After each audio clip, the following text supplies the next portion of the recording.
ప్రార్థన చేసుకుందామండి. మమ్మల్ని మిక్కిలిగా ప్రేమించు మా కన్న తండ్రి దేవా, ఇది ఉదయకాల సమయంలో మమ్మల్ని తండ్రిని పిలుచుకున్న మహాభాగ్యాన్ని మాకు ఇచ్చారు. అందుని బట్టి వందనాలు తెలియజేస్తున్నాం తండ్రి. గడిచిన కాలం అంతా ఇప్పటి వరకు తండ్రి దేవ క్షేమ స్థితిని మాకు దయచేశారు తండ్రి. అందుని బట్టి వందనాలు దేవా.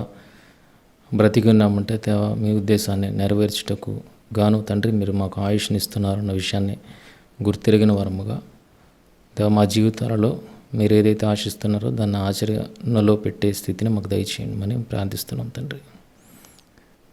దేవా మా పట్ల మీరు చేస్తున్న మేళ్ళన్నింటిని బట్టి మా హృదయపూర్వక ధన్యవాదాలు మీకు తెలియజేస్తున్నాం తండ్రి. దేవా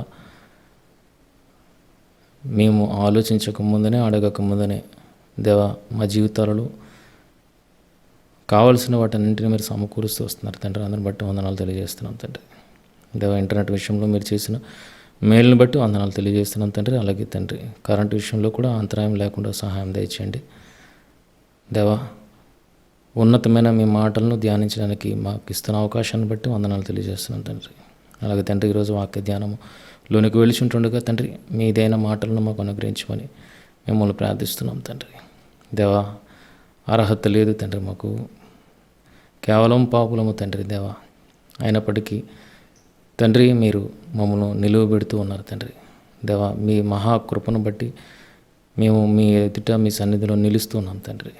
మా గొప్పతనం కాదు తండ్రి, కేవలం మీ గొప్పతనమే దేవా. మరి ఈ గొప్ప విలువైన మీ కృపను నిరర్ధకం చేసే వరంగా మేము వండుకుంటున్నట్లు సహాయం దయచేయమని దేవా. ఈరోజు మీ మాటలను ధ్యానిస్తుంటుండగా మీ సన్నిధిని మాతో ఉంచమని, పరిశుద్ధాత్మ నడిపింపును మాకు దయచేయమని, మీదైన ఉద్దేశాన్ని కనపరచు మాటలను మా నోటి ద్వారా పలికించమని, మమ్మల్ని సాధనములుగా వాడి మీరే మహిమ పొందమని, మహిమ ఘనత ప్రభావాలు మీకే ఆరోపిస్తూ యేసుక్రీస్తు వారి అతి శ్రేష్టమైన నామములో ఈ ప్రార్థన మనవులు అడిగి వేడుకుంటున్నాం మా తండ్రి, ఆమేన్.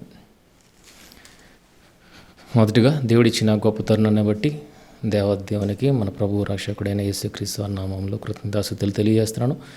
అలాగే కూడి వచ్చిన మీ అందరికి కూడా ప్రభువు పేరట నా వందనాలు తెలియజేస్తున్నాను. మరి గత వారాలలో మనము సంసోను గారి క్యారెక్టర్ స్టడీ అనేది చేస్తూ వస్తున్నాము.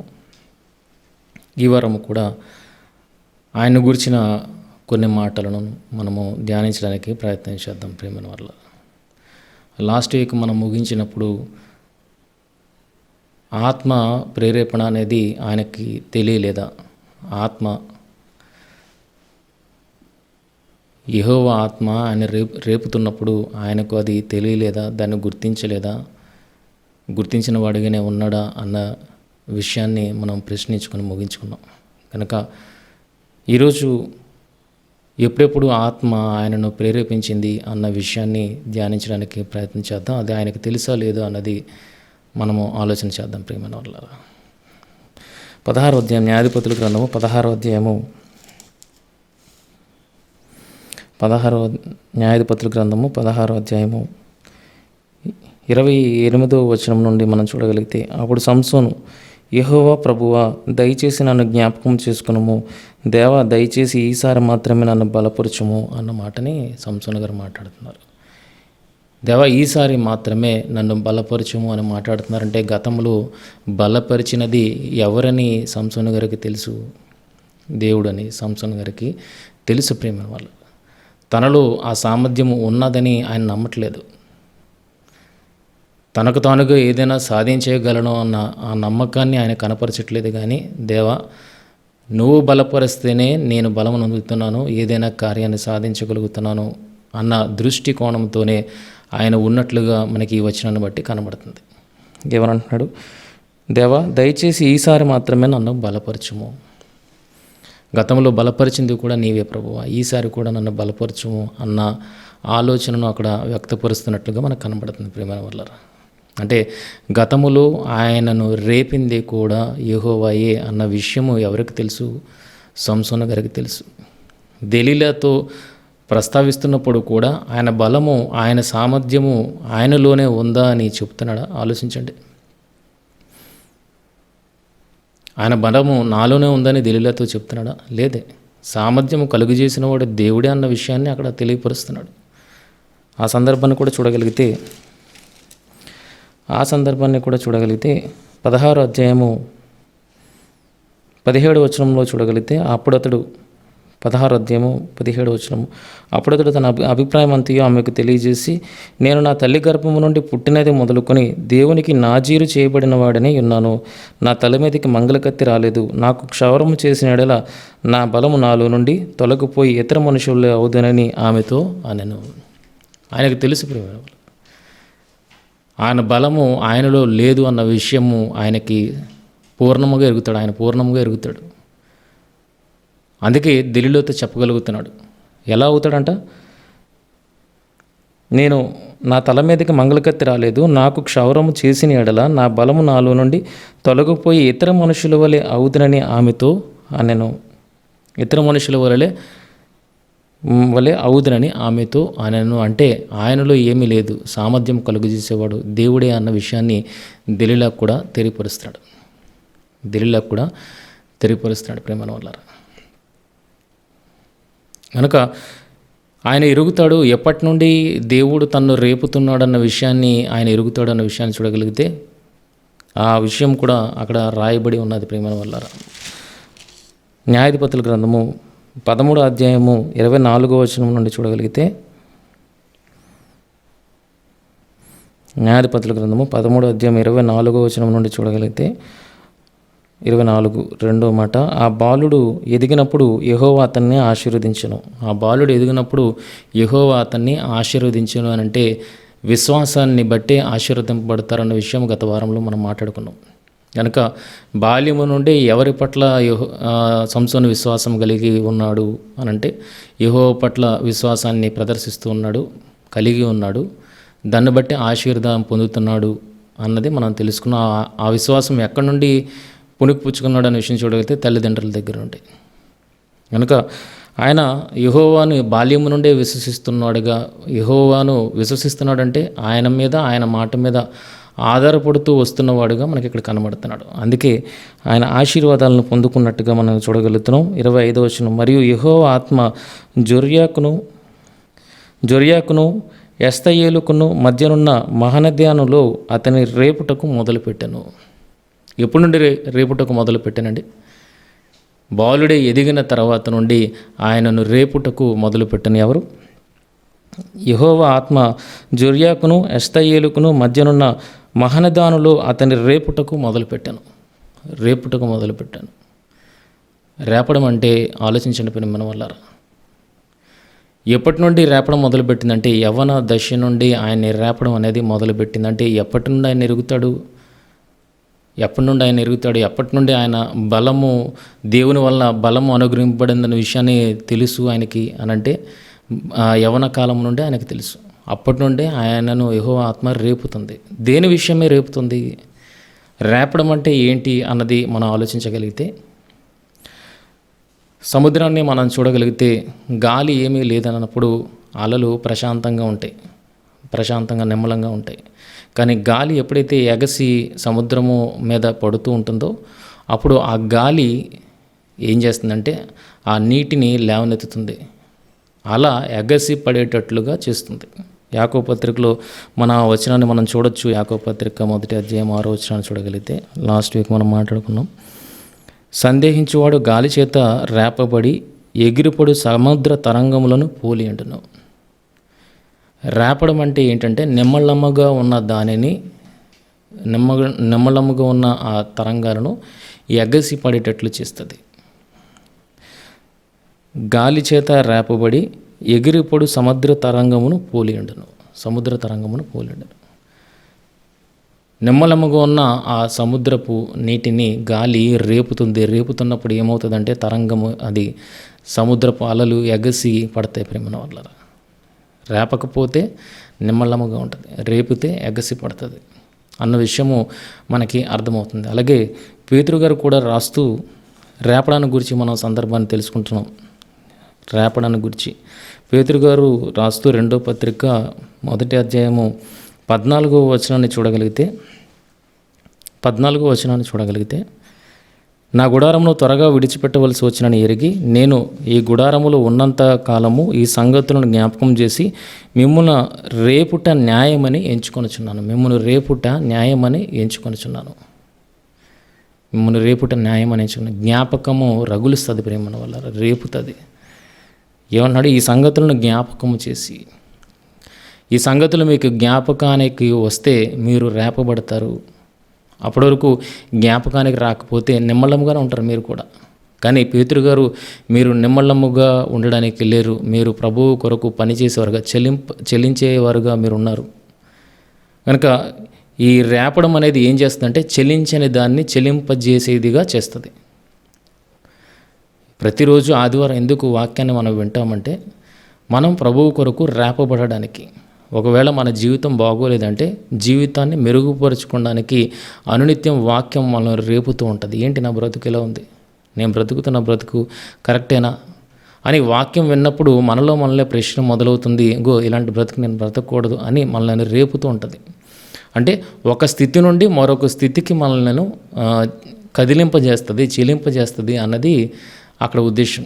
కనుక పేతురు గారు ఏం చేస్తున్నారంటే నిశ్చలముగా ఉన్న మనలను దేవుని మాటలను జ్ఞాపకం చేసి మన హృదయాలను రేపుతున్నారు. రేపడం వల్ల ఏం జరుగుతుంది? మనం పనిలో పడతాం అన్నమాట.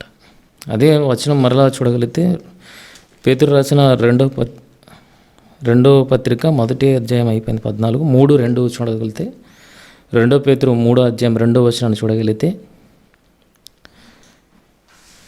మళ్ళీ సేమ్ అదే వచనం, విషయమును మీకు జ్ఞాపకం చేసి నిర్మలమైన మీ మనస్సులను రేపుచున్నాను. జ్ఞాపకం చేసి రేపుతున్నాడు ప్రేమ వల్ల. ఇది దేవుని విషయాలనే జ్ఞాపకమునకు చేసి నిర్మలమైన మన మనస్సులను రేపుచున్నాడు. అంటే మనల్ని ఒక స్థితి నుండి ఇంకొక స్థితికి కదిలేటట్లుగా చేస్తున్నారు పేతురు గారు అన్న విషయం మనకు అర్థమైతే కనుక, ఇక్కడ కూడా ఏ స్థితిలో అక్కడ ఉండిపోయారు ఇజ్రాయేలీలు అన్న విషయం చూడగలిగితే ఫిలిస్తీన్ల చేతి కింద బానిసలుగా వారు ఉండిపోయారు. సంసోను కాలంలో ఎవరు ఏలుతున్నారని చూడగలిగితే ఫిలిస్తీన్లు ఏలుతున్నారు. అలాంటి ఫిలిస్తీన్లు ఏలిన కాలంలో, ఏలికలుగా ఉన్న కాలంలో ఇజ్రాయేలీలు వారి కింద దాసులుగా ఉండి అలాగే ఉండిపోవడానికి ఇష్టపడ్డారు. ఆ స్థితిలోనే ఉండిపోవడానికి ఇష్టపడ్డారు. కానీ దేవుడు వాళ్ళ పట్ల ఒక కార్యాన్ని జరిగించడానికి పూనుకున్నాడు. అందుకనే వారు అడగకపోయినా సంసోనును వారి మధ్య పుట్టించాడు. దేనికి పుట్టించాడంటే ఫిలిస్తీన్ల నుండి ఇజ్రాయేలీలను విడిపించడానికి. మరి ఇజ్రాయేల్ను విడిపించాలంటే ఇజ్రాయేల్ లాగే ఉంటే సరిపోతుందా? లేదు, రేపబడాలి. ఏ విధంగా రేపబడాలి? ఇదిగో ఫిలిస్తీన్లు మీ మీద ఏలికలుగా ఉన్నారు. దేవుడు మీ మీద ఏలికగా ఉండాల్సి ఉంటుండగా ఫిలిస్తీన్లు మీ మీద ఏలికగా ఉండి మీరు వారికి దాసులుగా ఉండడం ఏంటి? మీ కష్టాన్ని కానీ మీ సమస్తాన్ని కానీ వారు దోచుకోవడం ఏంటి? మీరు వారు పన్ను కట్టడం ఏంటి? కనుక ఈ రకముగా యెహోవా ఆత్మ సంసోను గారిని రేపుతుంది ప్రియమైన వాళ్ళ. ఆయన పుట్టినదే కారణం చేత పుట్టాడు అన్న విషయము తల్లిదండ్రుల దగ్గర దూత మాట్లాడిన మాటను బట్టి మనకు అర్థమవుతుంది. 13వ అధ్యాయం 5వ వచనంలో మీరు చూడగలిగితే, దేవునికి నాజీరు చేయబడిన వాడే ఫిలిస్తీన్ల చేతిలో నుండి ఇజ్రాయేలును రక్షింప మొదలుపెట్టినని ఆమెతో అనెను. ఫిలిస్తీన్ల చేతిలో నుండి ఇజ్రాయేలును రక్షింప మొదలుపెట్టినని ఆమెతో అనగా ఎందుకు ఆయన జన్మ జరిగింది అన్న విషయం చూడగలిగితే ఫిలిస్తీన్ల నుండి ఇజ్రాయేల్ను రక్షించడానికి. మరి రక్షించాలి అంటే ఈయన రేపబడాలి. ఏ సంగతుల ద్వారా రేపబడుతున్నారంటే దేవునికి మీరు దాసులుగా ఉండాల్సిన వారుగా ఉంటుండగా ఇదిగో ఇజ్రాయిల్ అందరూ ఎవరికి దాసులుగా ఉన్నారు? ఫిలిస్తీన్లకు దాసులుగా ఉన్నారు. ఇది ఎంతవరకు కరెక్ట్ అని యెహోవా ఆత్మ ఆయన హృదయాన్ని రేపుతూ ఉన్నాడు. అంటే ఒక స్థితి నుండి మరొక స్థితికి చెల్లింపజేయబడాలి. ఆయన సంసోను గారు చెల్లింపజేయబడాలి. అప్పుడే కదా ఏదైనా కార్యం జరుగుతుంది. అప్పుడే కదా ఆయన ఫిలిస్తీన్లను అంతమొందించగలుగుతాడు. కనుక యెహోవా ఆత్మ ఎప్పటి నుండి ఆయన రేపుతుంది అన్న విషయాన్ని చూడగలిగితే బాల్యము నుండి యవ్వన కాలము నుండి ఆయనను రేపుతుంది అన్న విషయం మనకు అర్థమవుతుంది. అయితే ఎందుకు రేపబడుతున్నాడు అన్న విషయం చూడగలిగితే ఎవరి మీద ప్రతిఘటించడానికి అని చూడగలిగితే ఫిలిస్తీన్ల మీద. మరొక మాట చూడగలిగితే 14వ అధ్యాయము 4వ వచనాన్ని మీరు చూడగలిగితే 14వ అధ్యాయము 4వ వచనం చూడగలిగితే, అయితే ఫిలిస్తీన్లకు ఏమైనా చేయుటకే ఎందుకు రేపబడుతున్నాడు? ఎందుకు అక్కడ పరిస్థితులను ఆయనకు గుర్తు చేస్తున్నాడు, సంసోను గారికి గుర్తు చేస్తున్నాడు అన్న విషయాన్ని చూడగలిగితే, గుర్తు చేసి ఎందుకు రేపుతున్నాడు అన్న విషయాన్ని చూడగలిగితే, ఫిలిస్తీన్లకు ఏదైనా చేసేవాడుగా సంసోను ఉండాలి. మిగిలిన ఇజ్రాయిల్ కాంప్రమైజ్ అయిపోయారు. మిగిలిన ఇజ్రాయిల్ ఫిలిస్తీన్లతో కాంప్రమైజ్ అయిపోయారు. ఇదిగో ఆ పరిస్థితికి వాళ్ళు సర్దుబాటు చేసేసుకున్నారు. ఫిలిస్తీన్లకి ఏలికలుగా ఉన్నా పర్లేదు, పన్ను కడుతున్నాము అని ఒక స్థితికి వారు వచ్చేసారు.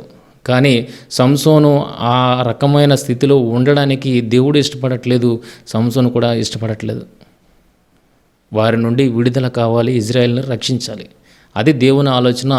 అందుకొరకు సంసోనును దేవుడు పుట్టించాడు అన్నప్పుడు ఇగో వాటన్నింటినీ జ్ఞాపకం చేసి సంసోను రేపుతున్నాడు. ప్రియమైన వాళ్ళ ఎందుకు రేపుతున్నాడు అన్నది రీజన్ ఇక్కడ మనకు కనబడుతుంది. ఆ పుట్టిన కారణాన్ని నెరవేర్చడానికే దేవుడు సంసోనును రేపుతున్నాడు. ఎప్పటి నుండి? యవ్వన కాలము నుండే. ఈ విషయం సంసోను గారికి తెలియదండి? ఈ విషయం సంసోను గారికి తెలీదా? ఎప్పటి నుండి తెలుసు ఆయనకి. యవ్వన కాలము నుండి యెహోవా ఆత్మ ఆయన రేపుతున్నదన్న విషయం ఆయనకి తెలుసు. మనము చదవక అపార్థం చేసుకుంటున్నాం. ఇదిగో ఇంతకుముందు యెహోవా ఆత్మ ఆయన ప్రేరేపిస్తున్న ఖాతరు చేయని వాడుగా ఉన్నాడని.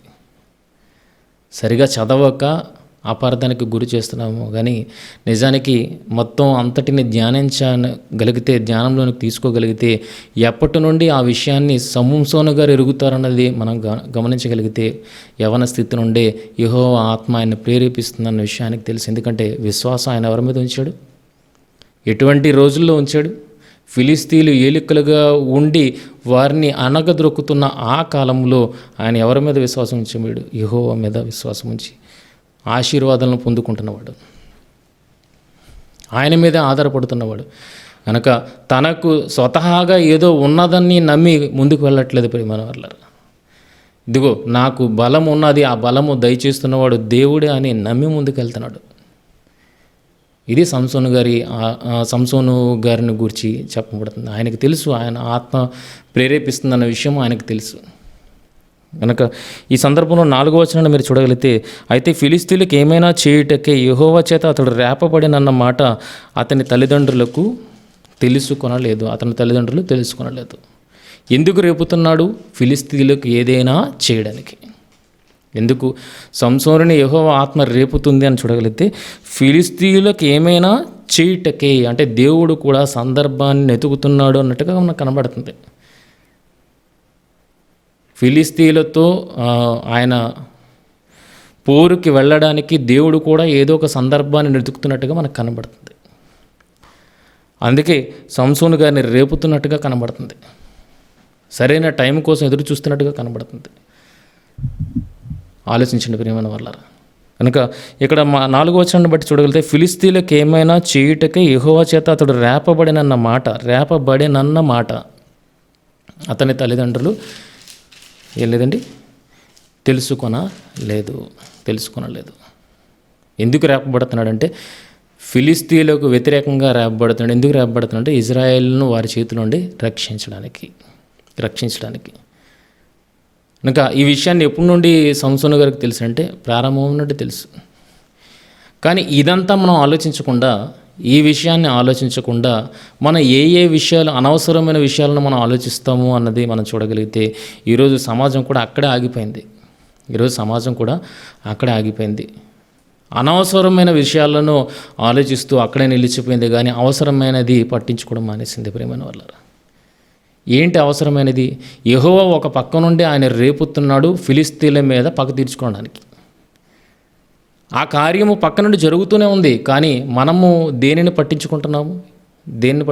అవసరం లేని వాటిని పట్టించుకొని ఈయన బ్రతుకును చాలా చిన్నగా సమాజానికి పరిచయం చేయడానికి ఇష్టపడుతున్నాం. ప్రేమను దేవుడేమొచ్చి భక్తుని స్థానంలో ఆయన నుంచి మనకి ముందుగా మార్గదర్శకులుగా వాళ్ళని చూపిస్తూ ఉంటుండగా మనం ఎలాగ చూపిస్తున్నాం ఈ భక్తులని? అనవసరమైన వాటి పట్ల దృష్టి ఉంచి వాటిని హైలైట్ చేస్తూ ఇదిగో ఈయన ఎలా బ్రతికేడు అని చెప్తాను. అవసరమైంది పక్కన పెట్టేస్తాం. ఎందుకు ఆయన రేపుతున్నాడు, ఎందుకు ఆ దేవుడు ఆయన రేపాల్సి వస్తుంది అన్నది అక్కడ క్లియర్ కట్గా ఆన్సర్ ఉన్నది. ఫిలిస్తీయులకు ఏమైనా చేయుటకే. అందుకే కదండి ఆయన పుట్టాడు. ఫిలిస్తీన్ల చేతి నుండి ఇజ్రాయెల్ని రక్షించడానికి ఆయన పుట్టాడు అన్నప్పుడు ఆ పుట్టిన ఆ కార్యం నెరవేరాలి అన్నప్పుడు అది నెరవేర్చేటట్లుగా సంసోన్ని చేయడానికే ఏం చేస్తున్నాడు? ఆయన్ని రేపుతున్నాడు. ప్రియమైన వల్ల పరిస్థితులన్నింటినీ దృష్టిలోకి తెస్తున్నాడు. ఇగో ఇజ్రాయేలీలు దేవుని ప్రజలు ఎలా ఉండాలి, ఎలా ఉంటున్నారు, అలా ఉండడానికి ఎవరు కారకలేరు, ఫిలిస్తీన్లు కారకలేరు అని ఫిలిస్తీన్లు చూపెడుతున్నాడు. ప్రియమైన వాళ్ళ ఆ రకముగా యెహోవా ఆత్మ సందర్భాలను గుర్తు చేస్తూ ఆయన రేపుతున్నప్పుడు, ఇదిగో ఈ పరిస్థితుల్లో నుండి వీరందరినీ బయటకు తీసుకురావాలి, నేను ఇలా ఉంటే రైట్ కాదు, ఇలా ఉంటే నేను ఇజ్రాయెల్ని బయటకు తీసుకురాలేను, నేను ఏదో కార్యాన్ని జరిగించాలి అన్నట్టుగానే సంసోనును రేపుతుంది యెహోవా ఆత్మ, రేపుతుంది. ఆ మాట అక్కడ రాయించాడు.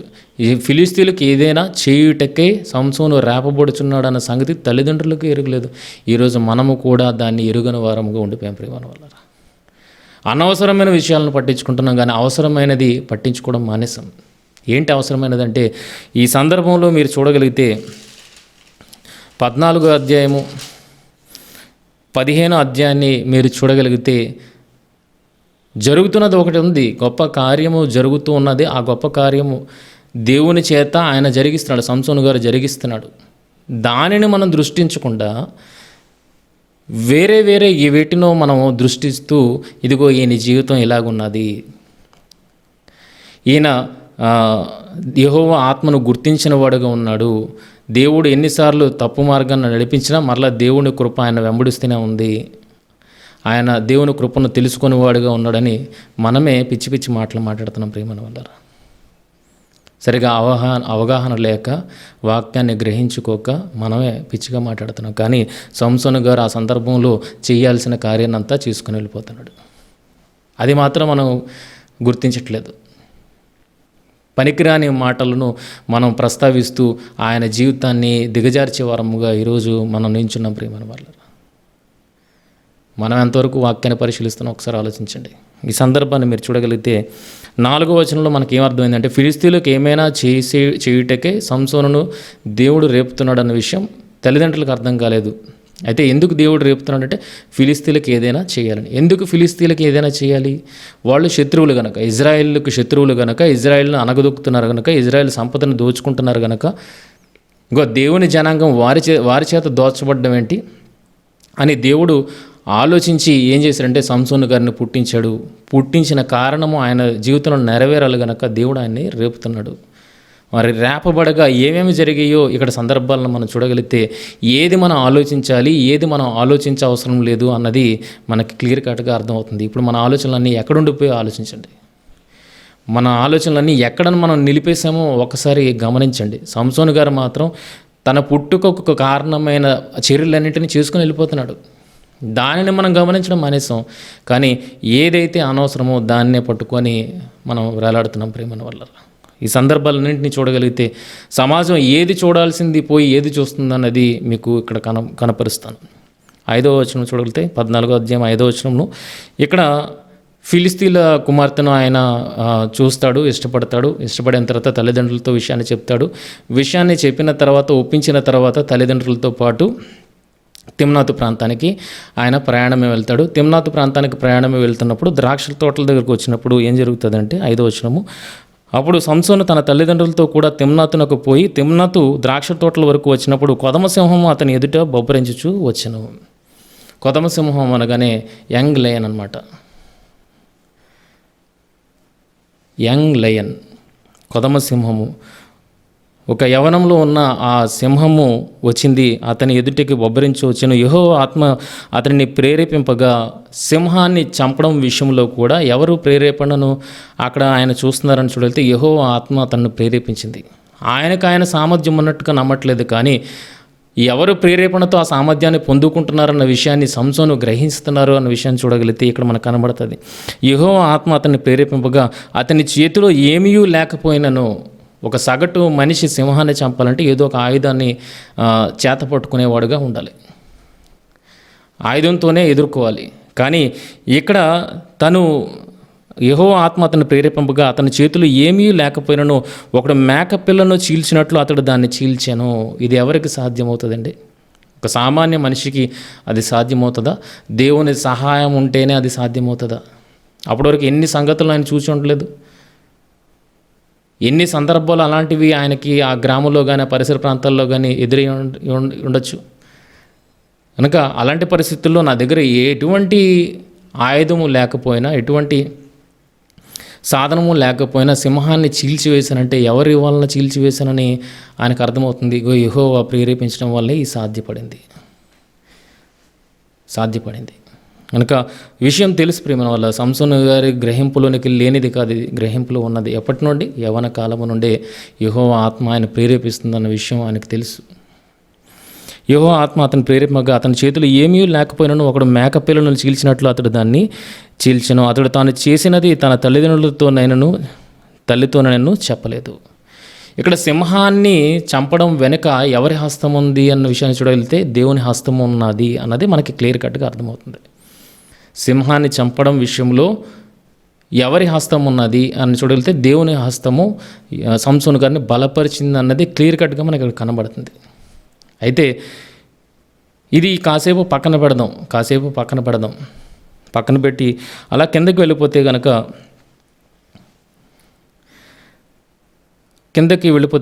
అప్పుడు అతడు అక్కడికి వెళ్ళి ఆ స్త్రీతో మాట్లాడినందుకు ఆమె సంసోను ఇష్టము కలిగను. 8వ వచనం, కొంతకాలమైన తర్వాత అతడు ఆమెను తీసుకుని వచ్చుటకు తిరిగి వెళ్ళుచుంటాడుగా ఆ సింహపు కళేబరమును చూచుటకే ఆ వైపు తిరిగి వచ్చినప్పుడు సింహం కళేబరంలో తేనెటీగల గుంపును తేనెయు కనబడగా అతడు ఆ తేనె తన చేతనుంచుకొని తినుచూ వెళ్ళుచూ తన తల్లిదండ్రుల యొద్దకు వచ్చి వారికి కొంత నీయగా వారును తినిరి. అయితే తాను సింహం కళేబరంలో నుండి ఆ తేనెను తీసిన సంగతి వారికి తెలియజేయలేదు. నేను చీల్చివేసిన సింహం అనేది అక్కడ ఉంది కదా, కొంతకాలం అయిన తర్వాత అక్కడికి వెళ్ళాడు. దాని పరిస్థితి ఏంటి అనేది చూడడానికి అక్కడికి వెళ్ళినప్పుడు ఆ కళేబరంలో ఏముంది? చీల్చిన కళేబరంలో ఏమి ఉంది? తేనెటీగల ఆ పట్టు అనేది అక్కడ ఆ గూడు సింహపు డొక్కలో ఉన్నట్టుగా మనము చూడగలుగుతున్నాం. ప్రియమైన వల్ల సింహపు కళేబరంలో ఉన్నట్టుగా మనం చూడగలుగుతున్నాం. ఆ తేనెను ఆయన తిన్నాడు, తల్లిదండ్రులకు తినిపించాడు. అయితే ఆ విషయాన్ని అక్కడ తల్లిదండ్రులకు తెలియపరచలేదు. ఈ తేనె ఎక్కడి నుండి వచ్చిందన్న విషయాన్ని తల్లిదండ్రులకు కూడా తెలియపరచలేదు. అయితే ఆ సందర్భం జరిగిపోయిన తర్వాత చూడగలిగితే 10వ వచనం, అంతటా అతని తండ్రి ఆ స్త్రీని చూడబోయినప్పుడు సంసోను విందు చేశాను. ఆ చెట్టి పెండ్లి కుమారులు అట్లు చేయుట మర్యాద. వారు అతన్ని చూసినప్పుడు అతని యొద్ద నుండిటకు 30 మంది స్నేహితులను తోడుకొని వచ్చిరి. ఫిలిస్తీన్లు వీళ్ళందరూ అతన్ని చూసినప్పుడు అతని యొద్ద నుండుటకు 30 మంది స్నేహితులను తోడుకొని వచ్చిరి. అప్పుడు సంసోను, మీకు ఇష్టమైన ఎడల నేను మీ ఎదుట ఒక విప్పుడు కథను వేసేదను. మీరు ఈ విందు జరుగు 7 దినములలోగా దాని భావం నాకు తెలిపిన ఎడల నేను 30 సన్నపు నార బట్టలను 30 దుస్తులను మీకు ఇచ్చేదను. మీరు దాన్ని నాకు లేకపోయిన ఎడల మీరు 30 సన్నపు నార బట్టలను 30 దుస్తులను నాకు ఇయ్యవలనని వారితో చెప్పగా వారు, మేము ఒప్పుకొందము, నీవు ఇప్పుడు కథ వేయమని అతనితో చెప్పిరి. సింహాన్ని చంపడం వెనక యెహోవా ఆత్మ హస్తం ఉన్నట్టుగా మనకు కనబడుతుంది. అలాగే అదే చనిపోయిన సింహం పరిస్థితి ఏంటి అనేది గమనించడానికి సంసోను వెళ్ళినప్పుడు అక్కడ ఏముంది? తేనెటీగల పట్టు ఉన్నది. ఆ తేనెను ఆయన తిన్నాడు. ఇప్పుడు తినిన తర్వాత ఆయనకు మాత్రమే తెలిసిన విషయాన్ని పొడుపు కథగా అక్కడ వివరిస్తున్నాడు. 14, కాగా అతడు బలమైన దానిలో నుండి తీపి వచ్చెను, తినుదానిలో నుండి తిండి వచ్చెను అనను. 3 దినముల్లోగా వారు ఇప్పుడు కథ భావమును చెప్పలేకపోయారు. ఆ సింహం యొక్క కళేబరం డొక్కలో ఏమున్నదంటే తేనెటీగల పట్టు అనేది ఉన్నది. అదే కదండి, లోపల ఉన్నది కనుక దీన్ని ఏమన్నాడు? బలమైన దానిలో నుండి తీపి వచ్చెను, తిను దానిలో నుండి తిండి వచ్చెను అన్ను. 3 దినముల్లోగా వారు ఇప్పుడు కథ భావమును చెప్పలేకపోయారు. 7వ దినమున వారు సంసోను భార్యతో ఇట్లనిరి, నీ పెనిమిటి ఆ ఇప్పుడు కథ భావమును మాకు తెలుపునట్లు అతన్ని లాలన చేయము. లేని ఎడల మేము అగ్ని వేసి నిన్ను నీ తండ్రి ఇంటిని కాల్చివేస్తాము. మా ఆస్తి స్వాధీనపరుచుకుంటకే మమ్మల్ని పిలిచితిరా అనిరి. ఫిలిస్తీన్లు ప్రేమన వల్ల ఆయన దగ్గర ఉంచబడిన 30 మంది ఎవరు అంటే ఫిలిస్తీన్లు. ఇప్పుడు కథ భావాన్ని విప్పలేకపోతున్నారు. ప్రజలు ఎవరి మీద పెడుతున్నారు? సంసోను భార్య మీద పెడుతున్నారు. ఆమె మొత్తం మీద సంసోను నొప్పిస్తుంది. సంసోన్ని ఒప్పిస్తుంది. సంసోన్ని ఒప్పించిన తర్వాత ఆ విప్పుడు కథ భావాన్ని తెలుసుకొని ఎవరైతే ఆమెను బెదిరిస్తున్నారో వాళ్ళకి ఆ విప్పుడు కథ భావాన్ని చెప్పేస్తుంది. చెప్పిన తర్వాత 18వ వచనం, 7వ దినమున సూర్యుడు అస్తమింపక మునుపు ఆ ఊరి వారు తేనె కంటే తీపి అయినదేది, సింహము కంటే బలమైనదేది అని అతనితో అనగా, అతడు నా దూడతో దున్నకపోయిన ఎడల నా విప్పుడు కథను విప్పలేక ఇందురని వారితో చెప్పెను. కనుక నా భార్యను మీరు వశం చేసుకొని ఏం చేశారంటే ఆమెను ప్రెజర్ చేసి నా విప్పుడు కథ భావాన్ని మీరు తెలుసుకున్నారు. ఒకవేళ నా భార్యే గనక ఆ విషయాన్ని మీరు చెప్పకపోతే మీకు ఆ విప్పుడు కథ భావం తెలిసేది కాదు అని సంసోను గారు చెప్పిన వెంటనే ఏం చేశారు? ఒప్పందం ఏంటి? 30 సన్నపు నారబట్టలు 30 దుస్తులను ఇవ్వాలి. ఎవరు ఓడిపోతే వారు 30 సన్నని నారబట్టలను 30 దుస్తులను ఇవ్వాలి. ఇప్పుడు సంసోను గారు ఓడిపోయారు. సంసోను గారు ఓడిపోయినందుకు ఏం జరిగింది? నా దూడతో దున్నకపోయిన ఎడల నా విప్పుడు కథను విప్పలేక ఇందునని వారితో చెప్పను. యెహోవా ఆత్మ అతని మీదకి మరల రాగా, యెహోవా ఆత్మ మరల బలపరిచింది. ప్రేమల వల్ల మరల రేపుతుంది ఆయన. అలా రేపినప్పుడు ఏం చేశాడు ఆయన చూడగలిగితే, యెహోవా ఆత్మ అతని మీదకి మరల రాగా అతడు అష్కెలోనుకు పోయి వారిలో 30 మందిని చంపి వారి సొమ్మును దోచుకొని తన విప్పుడు కథ భావమును చెప్పిన వారికి బట్టలనిచ్చెను. యెహోవా ఆత్మ ఆయన బలపరిచింది, ఆయన రేపినప్పుడు ఆయన అష్కెలోనుకు పోయి 30 మందిని చంపి వారి సొమ్మును దోచుకొని తన విప్పుడు కథ భావమును చెప్పిన వారికి బట్టలనిచ్చెను. ఎవరిని చంపడానికి ఎవరి సహాయము అక్కడ కనబడుతుందన్న విషయం చూడగలిగితే యెహోవా ఆత్మ అతని మీదకి మరల రాగా అన్నది మనకు కనబడుతుంది. ప్రియమైన వాళ్ళారా, యెహోవా ఆత్మే ఆయన బలపరుస్తుంది అన్నప్పుడు మనం ఈ సందర్భాన్ని చదువుతున్న చాలామంది ఏమని చెప్తున్నారంటే, ఇదిగో యెహోవా ఆత్మ ఆయన బలపరిస్తే అమాయకులైన 30 మందిని చంపేశాడు అన్న మాటను మాట్లాడుతున్నారు. కానీ ప్రారంభం నుండి మీరు చూడగలిగితే యెహోవా ఆత్మ దేనికి బలపరుస్తుంది, దేనికి రేపుతుంది ఆయన్ని? ఫిలిష్తీయులకు ఏదైనా చేయుటకై ఆయన రేపబడుతున్నాడు అన్న సంగతి 14:4 ఉంటుంది మనకి. ఫిలిస్తీయులకు ఏమైనా చేయుటకే. ఇప్పుడు యెహోవా ఆత్మ అతని మీదకి మరల రాగా అతడు అష్కెలోనుకు పోయి వారిలో 30 మందిని చంపి వారి సొమ్మును దోచుకొని అన్న మాటని మాట్లాడుతున్నాడు. ఎవరు పుడుకు కథ భావాన్ని చెప్పారు? ఎవరిని చంపుతున్నాడు? ఎవరు పొడుపు కథకు ఆ భావాన్ని చెప్పారు? జరుగుతున్న సందర్భం ఒక దగ్గర, కానీ ఈయన వెళ్ళి ఆ 30 మందికి ఏది ఇవ్వాలి? 30 మందికి ఏమి ఇవ్వాలి? సన్నపు నారబట్టలు 30 దుస్తులను వారికి ఇవ్వాలి. మరి వాటిని సంపాదించడానికి ఎవరిని వెళ్ళి చంపేశాడు అని చూడగలిగితే అష్కెలోనుకు వెళ్ళి అక్కడ 30 మందిని చంపాడు. వారి దగ్గర ఉన్నది దోచుకున్నాడు. ఇలా దోచుకోవడానికి ఎవరి సహకారం అక్కడ ఉన్నది? సంసోను గారి కంటే ఎవరి సహకారము? యెహోవా ఆత్మ సహకారము ఉన్నది అన్నట్టుగా ఇక్కడ వాక్యము సెలవిస్తుంది. ప్రేమల వల్ల. కానీ ఇదంతా పక్కన పెట్టి మనం ఏం ఆలోచిస్తామని చూడగలిగితే సందర్భం ఒక దగ్గర జరిగితే ఒక చోటికి వెళ్ళి అమాయకులైన 30 మందిని చంపేశాడు, వారిని దోచుకున్నాడు. ఇది సరైన పనేనా అని మనం ఆలోచిస్తాం. ఏంటి, మన దృష్టికే సరైన పని కాదు అన్నప్పుడు దేవుని దృష్టికి అది కనబడదా? సరైన పని అవునా కాదు? మరి అది సరైన పని కాకపోతే యెహోవా ఆత్మ ఆయన ఎందుకు ప్రేరేపిస్తుంది అక్కడ? కనుక యెహోవా ఆత్మ ప్రేరేపించి అమాయకులైన వారిని చంపేశాడా? ఎవరిని చంపాడు? యెహోవా ఆత్మ ఎందుకు ప్రేరేపిస్తుంది? ఫిలిస్తీయులకు ఏమైనా చేయడానికి ఆయన ఆత్మ ప్రేరేపిస్తుంటే ఇక్కడ అష్కెలోనుకు వెళ్ళి అమాయకులను చంపాడా, ఫిలిస్తీయులను చంపాడా? ఒకసారి ఆలోచించండి. అష్కెలోను ఎవరి ప్రాంతము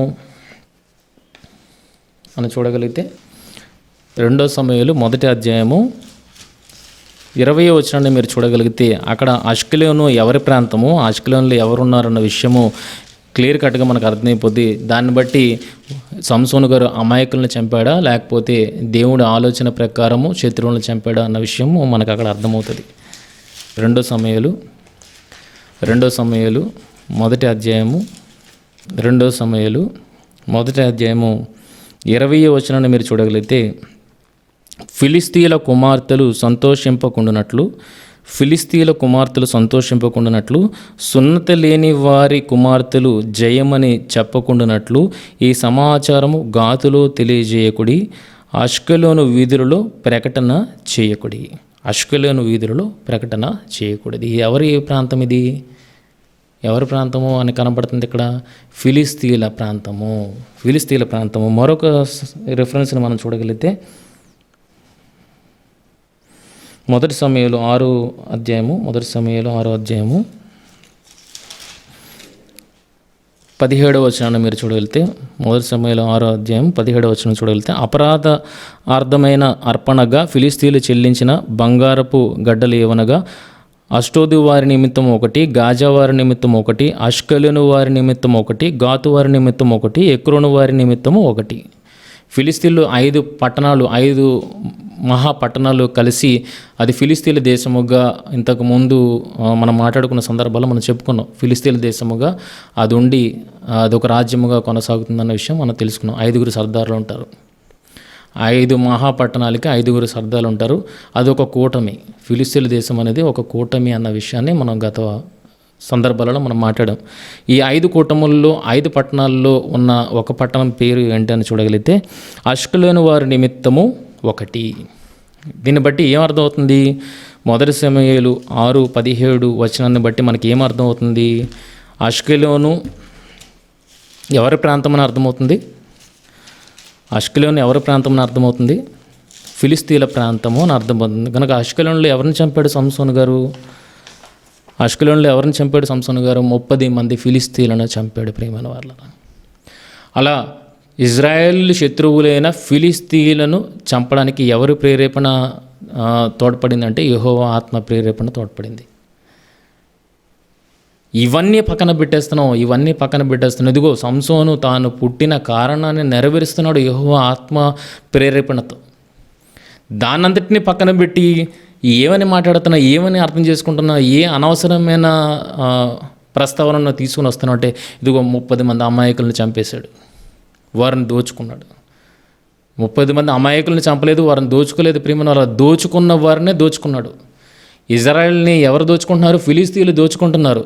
ఇప్పుడు ఆ దోచుకున్న వారినే, తమను దోచుకున్న వారినే దోచుకుంటున్నాడు చంపి.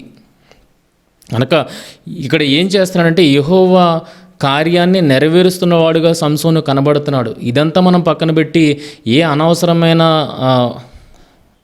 మాటలు మనం మాట్లాడుతున్నాం అనే విషయం చూడలితే, ఇగో సంసోను గారు చూడు అమాయకులైన వారిని చంపేశాడు, ఎక్కడికో వెళ్ళి అమాయకులను చంపేసి వారిని దోచుకున్న దాన్ని ఇక్కడ ఇచ్చేస్తున్నాడు, దోచుకున్న వాడిని ఇక్కడ ఇచ్చేస్తున్నాడని. దానికి యెహోవా ఆత్మ ప్రేరేపణ ఉంటుందా? ఆలోచించండి. యెహోవా ఆత్మ సహకారం ఉంటుందా? ఆలోచించండి. కనుక అవసరమైన వాటిని ఆలోచించండి ప్రియమైన వాళ్ళారా. అనవసరమైన సందర్భాల్లోనికి మనం వెళ్ళి దాన్ని మనము తేల్చుకోలేక దానినే మనము సత్యమని గ్రహించి సమాజానికి ప్రకటించే వారం ఉన్నాం. సంసోను గారి జీవితాన్ని చిన్నదిగా చూపించే వారముగా ఈరోజు మనం ఉండిపోయాము. ఒకసారి ఆలోచించండి. అవసరమైన సందర్భం ఏంటి, అవసరమైనది సందర్భం ఏంటి అన్నది మనం ఆలోచించాలి. ఇంకా 15వ అధ్యాయంకి వెళ్ళిపోతే అలా జరిగిపోయింది. 19లో ఏం జరిగింది? అష్కెలోనుకు పోయి వారిలో 30 మందిని చంపి వారి సొమ్మును దోచుకొని తమ ఇప్పుడు కథ భావమును చెప్పిన వారికి బట్టలనిచ్చెను. అతడు కోపించి తన తండ్రి ఇంటికి వెళ్ళగా అతని భార్య అతని స్నేహితునికి భావించిన అతని చెలికానికి ఇయ్యబడెను. ఇదిగో ఆ సంసోను కోపంతో ఏం చేశాడంటే అక్కడ నుండి వెళ్ళిపోయినప్పుడు ఏం చేశారంటే ఫిలిస్తీన్ల ఆలోచన వారికి ఇచ్చారు. ఫిలిస్తీన్లు కొంతమంది ఆయన తండ్రికి ఆమెకు ఆలోచన ఇచ్చారు, వెళ్ళిపోయిన వాడు తిరిగి రాడు, ఇదిగో నువ్వు ఫిలిస్తీన్లు ఎవరినో ఒకరిని చూసుకొని పెళ్లి చేసుకో.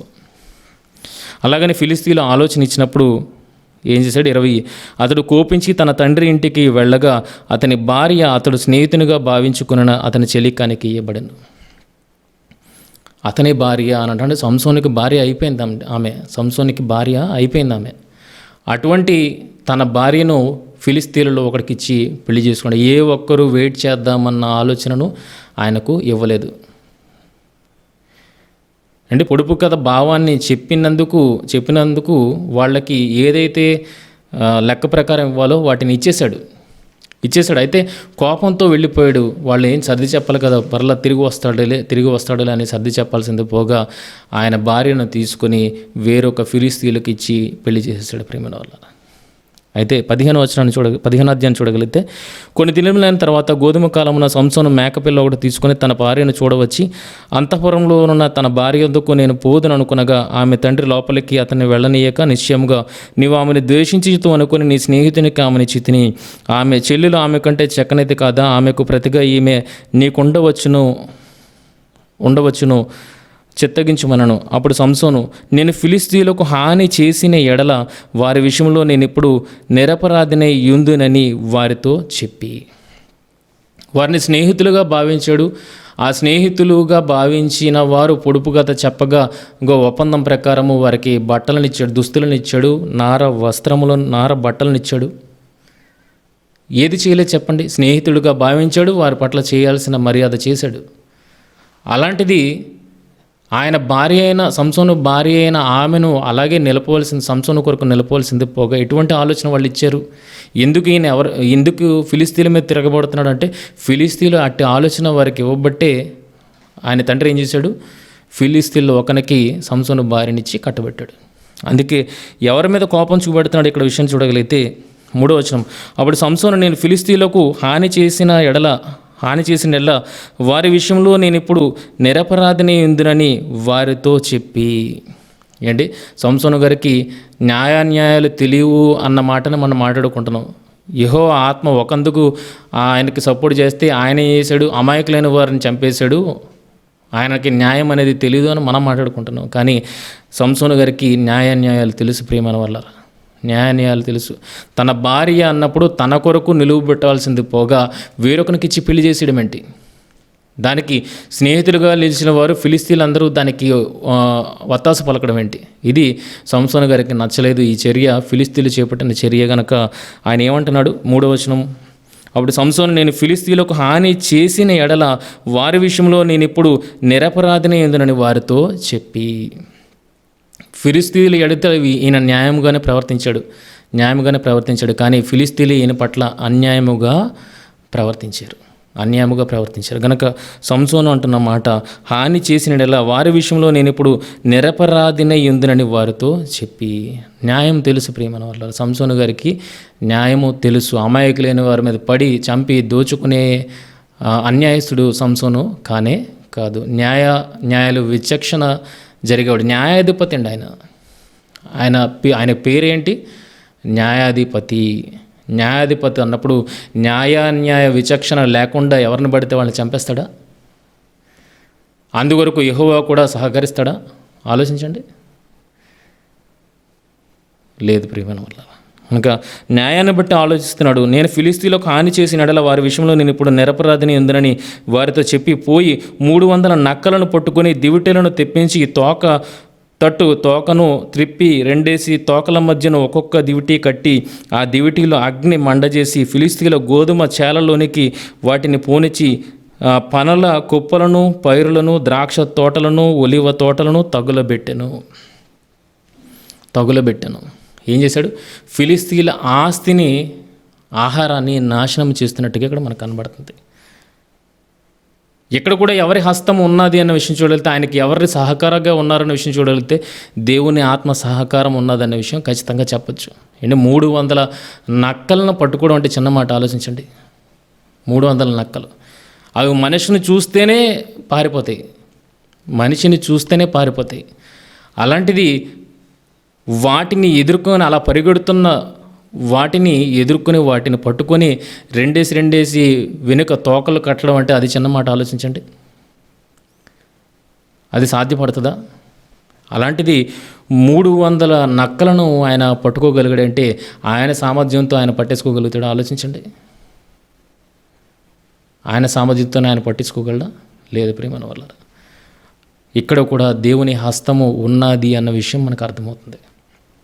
300 నక్కలను పట్టుకొని దివిటీలను తెప్పించి తోకను తిప్పి 2 తోకల మధ్యను ఒక్కొక్కటి దివిటీ కట్టి ఆ దివిటీలో అగ్ని మండజేసి ఫిలిస్తీన్ల గోధుమ చేలలోనికి వాటిని పోనిచి పనలు, కుప్పలను, పైరును, ద్రాక్ష తోటలను, ఒలివ తోటలను తగులబెట్టెను. వెలుగుకి నక్క భయపడుతుంది ప్రేమలో. వెనకాతల నిప్పు అంటించాడు అన్నప్పుడు అది దంకనో భయపడి ఏం చేస్తుందంటే పరుగు పెట్టడానికి ప్రయత్నం చేస్తుంది. రెండింటిని ఎందుకు కట్టాడంటే ఆయన ఏమనుకుంటున్నాడంటే అసలు ఫిలిస్తీన్లది ఏది మిగలకూడదు. ఒక నక్క కట్టాడు అనుకోండి, ఏమవుతుంది, అది ఏదో ఒక ప్రాంతంలోకి వెళ్ళిపోయి దాగుండిపోతుంది. కానీ 2 నక్కలు కట్టాడంటే 2 ఒక దిశలో ఒకటి, ఇంకొక దిశలో ఇంకోటి ప్రయాణించడానికి చూస్తే గనక ఈయన కార్యం ఖచ్చితంగా అక్కడ నెరవేరుతుంది. అందుకే 2 నక్కలను కట్టి 2 నక్క తోకలకు నిప్పు పెట్టాడు ప్రేమ, దివిటి కట్టాడు. నిప్పును చూస్తే భయపడేది నక్క కనుక అది పరుగును వెళ్తుంది. అయితే రెండింటిని కట్టబడ్డాయి కనుక రెండిటి ఆలోచన నెరవేరకుండా పోతుంది. ఈ సంసోను గారి ఆలోచన నెరవేరేటట్లుగా అక్కడ జరుగుతుంది ప్రియమైన వారు. ఇది ఆయన వ్యూహము కనుక ఆయన పని సఫలమైంది అన్నట్టుగా కనబడుతుంది. దీని 300 నక్కలను పట్టుకోవడం అనేది చిన్న కార్యం కాదన్నప్పుడు దాని కొరకు ఎవరు సపోర్టు అక్కడ దొరికింది అని చూడగలిగితే దేవుని సపోర్ట్ అక్కడ కూడా లభించింది. ఎందుకంటే అదే ఫిలిస్తీన్లు ఎవరి పంటను కూడా నాశనం చేశారన్న విషయం చూడితే ఇజ్రాయెల్ పంటను నాశనం చేశారు ప్రియమైన వాళ్ళు. ఇజ్రాయేలు పండించిన పంటను వారు కూడా నాశనం చేశారు. ఇప్పుడు ప్రతీకార చర్యగా న్యాయ విమర్శ చేస్తున్నవాడుగా సంసోను గారు ఏం చేశారంటే ఇదిగో ఇది వీళ్ళకి తగుతుంది అని చెప్పినట్టుగా మనకి ఇక్కడ కనబడుతుంది. తద్వారా ఏం చేశాడంటే ఆయన వారి పంట నాశనానికి పూనుకున్నాడు ప్రియమైన వాళ్ళ. అలాగ అయిన తర్వాత ఏం చేశాడు, ఫిలిస్తీన్లు ఇది ఎవడు చేసినది చెప్పుకొనుచు తిమ్నాతీయుని అల్లుడైన సంసోను భార్యను ఆమె తండ్రి తీసుకుని అతని స్నేహితునికి ఇచ్చెను గనుక అతడే చేసి ఉండనని చెప్పుకుంటారు. కాబట్టి ఫిలిస్తీన్లు ఆమెను ఆమె తండ్రిని అగ్నితో కాల్చిరి.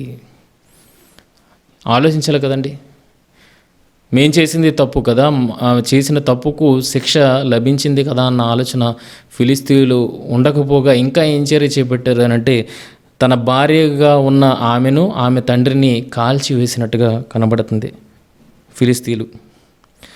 ఇది ఎవడు చేసినది చెప్పుకొనుచు తిమ్నాతీని అల్లుడైన సంసోను భార్య ఆమె తండ్రిని తీసుకుని అతని స్నేహితునికి ఇచ్చిన గనుక అతడే చేసి ఉండేనని చెప్పారు. కాబట్టి ఫిలిస్తీన్లు ఆమెను ఆమె తండ్రిని అగ్నితో కాల్చిరి. ఇంకొక చర్యకు పూనుకున్నారు ప్రియమైన వాళ్ళరా. అయితే సంసోను ఆగలేదు. అప్పుడు సంసోను, మీరు ఇలాగును చేసిన ఎడల నేను మీ మీద పగ తీర్చుకున్న తర్వాతనే చాలించదనని చెప్పి తొడలతో తుంట్లను విరగొట్టి వారిని బహుగా హతము చేసాను. అటు పిమ్మట వెళ్ళి యాతాము బండ సందులో నిలిచాను. ఇక్కడ ఏం చేశాడు అని చూడగలిగితే సంసోను, మీరు అలాగూ చేసినడలా నేను మీ మీద పగ తీర్చుకున్న తర్వాతనే చాలించదనని చెప్పాను. ఆలోచించండి, తండ్రిని చంపాడు కదా, తన భార్యగా ఉండిన ఆమె తండ్రిని చంపాడు కదా, ఆమెనే చంపాడు కదా, ఇప్పుడు ఏ సంబంధము లేదు అనుకుని సంసోను వదిలేశాడో ఆలోచించండి ప్రేమ వల్ల. ఎంతగా ఆయన తన భార్యను ప్రేమించాడు అన్న విషయం మనకి ఇక్కడ అర్థమవుతుంది. ఎందుకంటే ఆమె ఇంకా ఆయనకు సంసోనుకు భార్యగా ఆమె లేదు, వేరొకని భార్యగా ఆమె ఉన్నదన్నప్పుడు ఇక ఏ సంబంధం లేదు అన్నప్పుడు వాళ్ళని చంపితే నాకేముందులే, నాకు ఏ సంబంధం లేదు అనుకుని వెనక్కి వెళ్ళిపోవాలి సంసోను గారు. కానీ వాళ్ళకు చేసిన దాన్ని బట్టి ఫిలిస్తీన్ల మీద పగ తీర్చుకోవడానికి వెళ్తున్నాడు అంటే ఆయన ఆమె భార్యను ఎంతగా ప్రేమించాడు అన్న విషయం మనకు అర్థమవుతుంది ప్రేమన వాళ్ళు. ఎంతగా ప్రేమించాడు, అందుకే మొదటి చర్యను చేపట్టాడు. బ్రతికున్నప్పుడు ఒక చర్యను చేపట్టాడు, కానీ చంపిన తర్వాత ఎంతగా ఆయన అంటున్నాడంటే పగ తీర్చుకొందును అని అంటున్నాడు. మొదట న్యాయ విమర్శ చేస్తాను అన్నాడు, న్యాయం జరిగిస్తాను అని మొదటి మాట మాట్లాడుకున్నాం మనం 15వ అధ్యాయం 3వ వచనంలో. ఇదిగో హాని చేసిన ఎడల వారి విషయంలో నేను ఇప్పుడు నిరపరాధినే ఎందునని వారితో చెప్పాను. పంటను మాత్రమే చేశాడు, కానీ తాను ప్రేమించిన తన భార్యను అగ్నితో దహించవేయగా ఆయన పగ తీర్చుకునే స్థితికి, ఫిలిస్తీన్ల మీద పగ తీర్చుకునే స్థితికి వెళ్ళిపోయాడు అంటే ఏంటి, ఏ బంధం లేదనుకున్నాడా? తన భార్యను ఎంతగా ప్రేమించాడు అన్న విషయము మొదటి చర్యను బట్టి ఇప్పుడు రెండో చర్యను బట్టి మనకు అర్థమవుతుంది ప్రియమైన వాళ్ళ. ఏ సంబంధం లేదనుకోలేదు, వేరొకడికి ఇచ్చేసాడు కనుక ఇక నాకు వాళ్ళకి ఏంటి సంబంధం అని అనుకోలేదు ప్రియమైన వాళ్ళ. ఇంకా ప్రేమిస్తున్నవాడుగా, సంబంధం కలిగి ఉన్నవాడుగా, వారి పట్ల జరిగిన ఆ గొప్ప హింసాకాండను భరించలేనివాడుగా ఉంటూ ఏం చేస్తున్నాడు? మీరు ఇలాగ చేసిన ఎడల నేను మీ మీద పగ తీర్చుకున్న తర్వాతనే చాలించదనని చెప్పి తనది కాని కుటుంబము కొరకు ఎందుకు పోరాడాలి అని అనుకోలేదు. ఇంకా తన కుటుంబమే అనుకుంటాడు ప్రియమైన వాళ్ళారా. అందుకనే ఫిలిస్తీన్ల మీద పగ తీర్చుకున్న తర్వాతనే చాలించదని చెప్పి తొడలతో తుంట్లను విరుగగొట్టి వారిని బహుగా హతము చేసెను. తన కాలి మీద అందరినీ పడుకోబెట్టి వెన్నుపూసలను విరగదీశాడు ప్రియమైన వాళ్ళారా. ఇది ఆయన ఒక్కడిగా సాధ్యపడుతుందా? యెహోవా సామర్థ్యం ఇవ్వకపోతే అది సాధ్యమవుతుందా? ఆలోచించండి. మనలాంటి మనుషుడే ప్రియమైన వాళ్ళు, సామాన్య మనుషులు వలె అవుదును అని ఆయన నోటితో ఆయనే ఒప్పుకున్నాడు.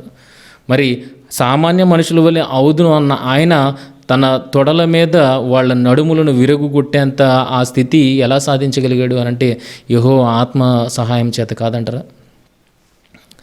ఈ 14, 15 అధ్యాయాలు మీరు చదివితే ప్రతి సందర్భంలోనూ ఎవరి తోడు ఆయనకు ఉన్నదన్నట్టుగా మనకు కనబడుతుందంటే యెహోవా తోడు ఆయనకి ఉన్నదన్నట్లుగా మనకు అర్థమవుతుంది. యెహోవా తోడు ఉన్నట్లుగా మనకు అర్థమవుతుంది. ఇక చూడగలిగితే 9వ వచనం నుండి ఏమైందో చూడండి. అప్పుడు ఫిలిస్తీన్లు బయలుదేరి యూదా దేశంలో దిగి చెదరి లేహీలో దోపిడీ కొరకే దండు కూర్చిరి. యూదావారు మీరేలా మా మీదకి వచ్చితిరని అడుగా ఫిలిస్తీన్లు సంసోను మాకు చేసినట్లు మేము అతనికి చేయవలనని అతన్ని కట్టుటికి వచ్చితమని. అందుకు యూదా జనులలో 3,000 మంది యతములోని బండ యొద్దకు పోయి సంసోనును చూచి ఫిలిస్తీన్లు మనకు ఏ లెక్కలని నీకు తెలియదా? నీవు మాకేమి చేసితో అని చెప్పగా అతడు వారు నాకు ఎట్లు చేసిరో అట్లు నేను వారికి చేసి తినను. అందుకు వారు మేము ఫిలిస్తీన్ల చేతికి అప్పగించుటకు నిన్ను కట్టి వచ్చితమని అతనితో చెప్పగా సంసోను మీరు నా మీద పడకుండానట్లు నాతో ప్రమాణము చేయడనను. అందుకు వారు అలాగ కాదు, నిశ్చయముగా మేము నిన్ను చంపము కానీ నిన్ను గట్టిగా కట్టి వారి చేతికి మేము అప్పగించదమని చెప్పి 2 కొత్త తాళ్ల చేత అతన్ని కట్టి ఆ బండ యొద్ద నుండి అతన్ని తీసుకుని వచ్చిరి. అప్పుడు లేహీకి వచ్చే వరకు ఫిలిస్తీన్లు అతన్ని ఎదుర్కొని కేకలు వేయగా యెహోవా ఆత్మ అతని మీదకి బలముగా వచ్చినందున అతని చేతులకు కట్టబడిన తాళ్ళు అగ్ని చేత కాల్చబడిన జనుపుర నారువలే ఆయన ఇంకా యెహోవా ఆత్మ విడిచిపెట్టలేదు ప్రేమల వల్ల. ఆయన ఇంకనూ రేపుతూనే ఉంది. ఎందుకు రేపుతుందన్న విషయాన్ని చూడగలిగితే ఇందాక మనం చదువుకున్నాం కదండి. వచ్చిన 14వ అధ్యాయం 4వ వచనం ఏం చదువుకున్నాం? ఫిలిస్తీన్లకు ఏమైనా చేయుటకే యెహోవా చేత అతడు రేపబడుచున్నాడన్న మాట. మీరు ఈ మాటను ఎప్పుడూ ధ్యానంలో ఉంచుకోవాలి. సంసోను గారి చర్యలను మీరు అర్థం చేసుకోవాలంటే ఆ 14వ అధ్యాయం 4వ వచనాన్ని ఎప్పుడూ మీరు జ్ఞాపకంలో పెట్టుకొని చదువుతూ ఉండాలి. అప్పుడు ఆయన చర్యలన్నీ మనకి పెర్ఫెక్ట్గా కనబడతాయి. దేవుని ఆలోచన ప్రకారమే ఆయన నడుస్తున్నాడు అన్నట్టుగా కనబడుతుంది. సందర్భంలో ఉంటే అసందర్భంలోనికి మనం వెళ్ళం. కానీ ఈరోజు అసందర్భము ప్రాలాపంలోనికి మనం వెళ్తున్నామంటే దాని అర్థం ఏంటి అని చూడగలిగితే మీరు ఆ విషయాన్ని దృష్టిలో ఉంచుకోవట్లేదు. నేను అందుకే అన్నాను, ఏది ప్రాముఖ్యమో దాని పట్ల మనం దృష్టి ఉంచట్లేదు ప్రియమైన వాళ్ళరా. సంసోను గారు మాత్రం అదే దృష్టి ఉంచుకొని దాన్ని నెరవేర్చుకుంటూ పోతున్నాడు. కానీ దాన్ని అంతటిని మనం పక్కన పడేసి వేటిని పట్టుకుంటున్నాం? అనవసరమైన చెత్త మాటలన్నింటినీ మనం పట్టుకుంటున్నాం. ఇంకా మీకు అక్కడ వరకు చెత్త మాటలు ఏంటి చూపెట్టలేదు. ఆ చెత్త మాటలన్నింటినీ పట్టుకుని ఆయన క్యారెక్టర్ని దిగజార్చే స్థితికి మనం సమాజం ముందుకు వెళ్ళిపోతున్నాం మన వల్ల. కానీ దేవుడు ప్రతినిత్యం ఆయన సపోర్ట్ చేస్తున్నాడు అని అంటే ఆయన ఎంత ఉన్నతమైన వాడు కాకపోతే దేవుడు సపోర్ట్ చేస్తూ ఉంటాడు. ఆ రోజు క్షవరం చేయించిన తర్వాత బలం పోవడం కాదు, ఇప్పుడే పోవాలి. ఒకవేళ దేవునికి వ్యతిరేకమైన జీవితాన్ని ఆయన జీవించి ఉంటే కనుక ఇప్పుడే ఆయన దేవుడు వదిలిపెట్టి వెళ్ళిపోవాలి. కానీ అనుక్షణం మీరు చూడగలిగితే ప్రతి సందర్భంలోనూ యెహోవా ఆత్మ ఆయన ప్రేరేపించిందిగా మనకు కనబడుతుంది. సింహాన్ని చంపడం విషయం దగ్గర మొదలుకొని అష్కలోనులో 30 మంది ఫిలిస్తీన్లను చంపడం మొదలుకొని తర్వాత సందర్భాలలో తిమ్నాతు ప్రాంతంలో ఆయన మొత్తం పొలాలన్నింటినీ తగలబెట్టడం విషయంలో కానీ వారిని తుంట్లను విరగొట్టడం విషయంలోనే కానీ ఇప్పుడు జరుగుతున్న ఈ సందర్భంలో కూడా కానీ యెహోవా ఆత్మ ఆయన్ని బలపరుస్తూనే ఉన్నదన్న విషయాన్ని మీరు అర్థం చేసుకోవాలి. ఎందుకు బలపరుస్తుంది? ఈయన్ని ఎవరు చంపుతున్నాడు? ఎవరి ఆస్తిని నాశనం చేస్తున్నాడు అనంటే ఇజ్రాయేలీలను ఏలికలుగా ఉండి ఇజ్రాయేల్కి ఎలాంటి ద్రోహచర్య అయితే వీళ్ళు చేస్తున్నారో వాళ్ళ దానికి ప్రతిగా సంసోను వారి మీద పగ తీర్చుకుంటున్నట్లుగా మనకి ఇక్కడ కనబడుతుంది. ఎవరినో చంపేయట్లేదు ప్రియమైన వాళ్ళ, ఎవరినో చంపేయడానికి యెహోవా ఆత్మ ఆయన ప్రేరేపించట్లేదు. ఎందుకు యెహోవా ఆత్మ ఆయన ప్రేరేపిస్తుందంటే ఫిలిస్తీన్ల మీద పగ తీర్చుకోవడానికి. అదే ఆయన పుట్టుకలో ఉన్న కారణం అదే కదండి, ఆయన పుట్టుకలో ఉన్న కారణం అదే కదా. ఇంకో దేవునికి నాజీరు చేయబడిన వాడే ఫిలిస్తీన్ల చేతిలో నుండి ఇజ్రాయెల్ను రక్షింప మొదలుపెట్టునని ఆమెతో అనగా, రక్షింప మొదలుపెట్టును. చూడండి ఇక్కడ యెహోవా ఆత్మ 15వ అధ్యాయం 14వ వచనం, యెహోవా ఆత్మ మరలా బలపరిచింది. యెహోవా ఆత్మ అతని మీదకి బలముగా వచ్చినందున అతని చేతులకు కట్టబడిన తాళ్ళు అగ్నిచేత కాల్చబడిన జనపురాల వల్ల ఆయన సంకెళ్ళను అతని చేతుల మీద నుండి విడిపోయాను. అతడు గాడిద యొక్క పచ్చి దవడ ఎముకను కనుగొని చెయ్యి చాచి పట్టుకొని దాని చేత 1000 మంది మనుషులను చంపెను. ఇక్కడ చూడండి, ఆయనకు తెలియదా యెహోవా కార్యం ఏంటో? ఆయనకు తెలియదా? చూడండి, ఆ యెహోవా కార్యాలు ఏంటో తెలియదా? యెహోవా ఆత్మ అతని మీదకి బలముగా వచ్చినందున అతని చేతులకు కట్టబడిన తాళ్ళు అగ్ని చేత కాల్చబడిన జనుపు నారవల ఆయన సంకెళ్ళును అతని చేతుల మీద నుండి విడిపోయాను. అంటే ఇది ఆశ్చర్యకార్యము జరిగినట్లు కాదు. అది సంసోను గారు గుర్తించలేదా? ఎవరి వల్ల జరిగింది? తన వల్ల జరిగిపోయింది అనుకుంటున్నాడా? లేదు ప్రియమైన వల్ల. యెహోవా ఆత్మ ఆయన ప్రేరేపిస్తుందన్న విషయం అనుక్షణం ఆయనకు తెలుసు. అది ఆయన వల్ల సాధ్యపడే కార్యాలు ఏమీ కాదు, అవి ఆయనకు అసాధ్యాలే, కానీ దేవుని వల్లనే అవి సాధ్యపడుతున్న విషయం సంసోను గారు ఎరుగుతారు ప్రియమైన వాళ్ళ. మనం ఎవరం చెప్పడానికి? ఆయన ఏ రోజు ఆత్మ ప్రేరేపణ గుర్తించలేదు, ఆకతాయిగానే ప్రవర్తించాడు. ఏ రోజు కృప ఆయన వెంబడిస్తున్న ఆ కృపను లక్ష్యం చేసిన వాడు కాదని మనం ఎవరో మాట్లాడడానికి? నిజంగా ఇవన్నీ మాట్లాడుతున్నవారు ఎంతగా వెళ్ళి పరిశీలన చేశారా? ఆలోచించండి. పోనీ జరుగుతున్న కార్యాలను చూడగలిగితే దాన్ని బట్టైనా మనకు అర్థం కావాలి. ఆయన అమాయకులైన వారిని బలి తీసుకోవట్లేదు. అమాయకులైన వారిని బలి తీసుకోవడానికి యెహోవా ఆత్మ ప్రేరేపణ ఆయనకు లభించట్లేదు. ఎవరిని? ఫిలిస్తీయులను బలి తీసుకోవడానికి, వారి ఆస్తిని నష్టపరచడానికి దేవుని ఆత్మ ఆయన రేపుతుందని సంసోను కూడా అదే చర్యను చేపడుతున్నాడు అన్న విషయాన్ని మీరు గమనించాలి. ప్రాముఖ్యమైన ఇది సంగతి. దేవుని ఆలోచన నెరవేరుస్తున్నవాడుగా సంసోను కనబడుతున్నాడు.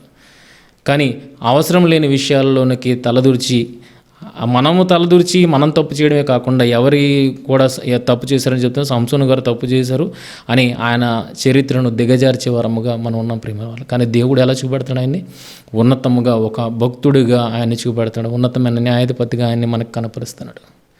ఆయన మనం ముందు మార్గదర్శిగా నిలిపడి ప్రేమన వల్ల. తప్పు చేసిన వాడు మార్గదర్శి అవుతాడా? ఆలోచించండి. తప్పు చేసిన వాడిని ఆత్మ బలపరుస్తుందా? ఆనాడే విడిచిపెట్టాలి. కానీ ఆత్మ ఆయన వెన్నంటూ ఉండి ప్రతి నిత్యము బలపరుస్తుందని అంటే ఆయన ఎవరి కార్యాల మీద ఉన్నాడు? ఒకసారి ఆలోచించండి ప్రేమన వల్ల. చూడండి, 1000 మందిని చంపాడు. 1000 మంది ఫిలిస్తీన్లను అక్కడ చంపాడు. ఏది తీసుకొని? గాడిద యొక్క పచ్చి దవడ ఎముకను కనుగొని చెయ్యి చాపి పట్టుకొని దాని చేత 1000 మంది మనుషులను చంపిన తర్వాత ఆయన 17వ వచనం, అతడు చాలించిన తర్వాత ఆ దవడ ఎముకను చేతుల నుండి పారవేసి ఆ చోటికి రామత్లేహియా అను పేరు పెట్టును. అప్పుడు అతడు మిక్కిలి దప్పిగొనున్నందున యెహోవా మొరపెట్టి, నీవు నీ సేవకుని చేతి వలన ఈ గొప్ప రక్షణను దయచేసిన తర్వాత నేను ఇప్పుడు దప్పి చేతను చచ్చి సున్నతి పొందని వారి చేతిలోనికి పడవలన అని వేడుకొనగా దేవుడు లేహీలోనున్న ఒక గోతిని చీల్చెను, దాని నుండి నీళ్లు బయలుదేరును. దేవుని సహాయము ఆయనకి ప్రతి క్షణం అందుతున్నట్లుగా మనం చూడగలుగుతున్నాం. దీన్ని బట్టి యెహోవా ఆలోచన ఆయన జీవితంలో ఆయన నెరవేర్చడాన్ని బట్టి ప్రతినిత్యం యెహోవా సహాయం ఆయనకు అందుతున్నట్టుగా మనం చూడగలుగుతున్నాం. అయితే 14-15 అధ్యాయాలను ధ్యానించిన మనం ఇప్పటివరకు మనం చూడగలిగితే ఆయన ఎవరిని మట్టుబెడుతున్నాడు అన్న విషయాన్ని చూడగలిగితే ఫిలిస్తీయులను మట్టుబెడుతున్నాడు. ఫిలిస్తీన్ల ఆస్తిని నాశనం చేస్తున్నాడు, వనరులన్నింటినీ నాశనం చేస్తున్నాడు. ఇప్పుడు ఆయన ఫిలిస్తీన్లను మట్టుడు పెట్టడంలోనూ, ఫిలిస్తీన్ల ఆస్తిని నాశనం చేయడంలోనూ, వనరులను నాశనం చేయడంలోనూ ఎవరి ఉద్దేశాన్ని నెరవేరుస్తున్నాడు అని చూడగలిగితే దేవుని ఉద్దేశాన్ని, ఆయన పుట్టుక పరమార్థాన్ని సంసోను గారు నెరవేరుస్తున్నట్టుగా మనకు కనబడుతుంది. ఇది ప్రాముఖ్యమైన సంగతి. ఇది ప్రాముఖ్యమైన సంగతి. అలా సంసోను గారు నెరవేర్చడానికి ఎవరు కూడా బలపరుస్తున్నారు? యెహోవా కూడా ఆయన చేయిని బలపరుస్తున్నట్టుగా మనకు కనబడుతుంది. దీన్ని అంతటిని పక్కన పెట్టి ఏం మాట్లాడుకుంటున్నాడు మనం? ఇంతకులో సందర్భాన్ని మాట్లాడుకున్నాం. అష్కెలోనుకు పోయి అమాయకులైన 30 మందిని చంపేశాడు, వారిని దోచుకున్నాడు, దాన్ని తీసుకుని వచ్చి వారికి ఇచ్చాడు అని. ఏంటి అనవసరమైన పొడుపు కథ వేయడాన్ని బట్టే కదా ఈ గొడవంతా వచ్చింది. పొడుపు కథ వేయడాన్ని బట్టే కదా ఈ గొడవంతా వచ్చింది. అసలు పొడుపు కథ వేయకుండా ఉంటే ఈ గొడవ అనేది వచ్చేదే కాదు కదా అన్నది ఆలోచన. అసలు పొడుపు కథ రావడానికి ఏది కారణమైంది? సింహంలో తేనెపట్టు కారణమైంది. ఆ చచ్చిన సింహం కళేబరంలో తేనెపట్టు కారణమైంది. ఆ సింహాన్ని చంపడానికి ఎవరు కారణమయ్యారు అని చూడలితే యెహోవా ఆత్మ అక్కడి నుండి ఆయన బలపరిచింది. అంటే ఈ 14-15 అధ్యాయాలలో ఎవరి ఉద్దేశం నెరవేరిందని చూడగలిగితే దేవుని ఉద్దేశమే నెరవేరింది. అలా దేవుని ఉద్దేశాన్ని నెరవేర్చడానికి సంసోను ఒక పాత్రగా వాడబడ్డాడన్న విషయాన్ని చూడగలిగితే, ఇంత గొప్ప కాండ ఫిలిస్తీన్లలో ఎంత గొప్ప దారుణమైన ఈ కాండ సంసోను గారు జరిగించడానికి ఏది సహకరించింది అని చూడగలిగితే, సింహాన్ని చంపడానికి దేవుడు అక్కడ సహాయం చేశాడు. ఆ సింహము చనిపోయిన సింహంలో తేనెపట్టు, ఆ తేనెపట్టు ద్వారా ఒక పొడుపు కథ, ఆ పొడుపు కథ ద్వారా ఏమైంది? చిన్న గొడవ, ఆ గొడవ ద్వారా ప్రతీకార చర్య. ఏంటి దీని కొరకు దేవుడు ఎదురు చూస్తున్నట్టుగా కనబడట్లేదు. చూడండి, ఒకటి తర్వాత ఒకటి అలాగ కంటిన్యూ ఎవరి నాశనాన్ని చివరికి తెచ్చింది అని చూడితే ఫిలిస్తీన్ల నాశనాన్ని తెచ్చినట్టుగా మనకు కనబడితే, ఇది ఎవరి ప్రణాళిక రచించినట్లుగా మనకి ఇక్కడ కనబడుతుంది. దేవుని ప్రణాళిక కదా. దేవుని ప్రణాళికలో ఇది ఉన్నట్టుగా కనబడట్లేదు. సింహం చంపడం అనేది మనం కేవలం అయితే ఎదురుపడింది, చంపబడ్డది అని అనుకుంటా. కానీ ఇంత గొప్ప నాశనంలో అది కూడా ఆచర్య కూడా ఒక ప్రధాన పాత్ర పోషించింది అనేది మనం ఎందుకు ఆలోచించట్లేదు? సింహాన్ని చంపాడు. నెక్స్ట్ ఆ తేనె పట్టు ఆ కళేబరంలో పెట్టడాన్ని బట్టి, దానిని తీసుకొని రావడాన్ని బట్టి అసలు ఎందుకు వెళ్ళాల్సి వచ్చింది? ఏమైతే అయింది, చచ్చిపోయింది కదా. మళ్ళీ చచ్చిపోయిన దాన్ని చూడడానికి ఎందుకు వెళ్ళాడు? ఈ పొడుపు కథ రావడానికి అనుకోవచ్చు కదా. ఈ పొడుపు కథ రావడాన్ని బట్టి ఏం జరిగింది? చిన్న గొడవ అనేది రేగింది అని అనుకోవచ్చు కదా. ఆ గొడవ రేగడాన్ని బట్టి ఈయన ఏం చేయడు? ఫిలిస్తీన్లకు వ్యతిరేకంగా తిరిగిపోయాడు అని అనుకోవచ్చు కదా. చివరికి ఎవరి సంకల్పం నెరవేరింది? దేవుని సంకల్పం నెరవేరింది. ఇవన్నీ ఆలోచించకపోగా సింహపు కళేబరములో నుండి తేనె పట్టును తీసుకుని వచ్చాడు. ఒక నాజీరు చేయబడిన వాడు సింహపు కళేబరాన్ని ముట్టుకోవచ్చా? అంటే ఇది ఆలోచించాల్సిన విషయమా? ఇది ప్రస్తుతం అప్రస్తుతం ఒకసారి ఆలోచించండి. ఏది ప్రాముఖ్యంగా మనం పట్టుకోవాలో, దేనిని విడిచిపెట్టాలో అదే ఆలోచించుకోకుండా ప్రాముఖ్యమైన దాన్ని విడిచిపెట్టేస్తున్నాం, అనవసరమైన వాటిని పట్టుకుంటున్నాం. ప్రియమైన వాళ్ళ సింహపు కళేబరములో కళేబరాన్ని నాజీరు చేయడం వాడు ముట్టుకోవచ్చా? ఆలోచించండి. ఇక్కడికి వచ్చినప్పటికి చూడగా గాడిద యొక్క పచ్చి దవడ ఏంటి? చచ్చిన ఆ కళేబరం యొక్క ఆ పచ్చి దవడను ముట్టుకోవచ్చా? మనం ఆలోచించాల్సినవి.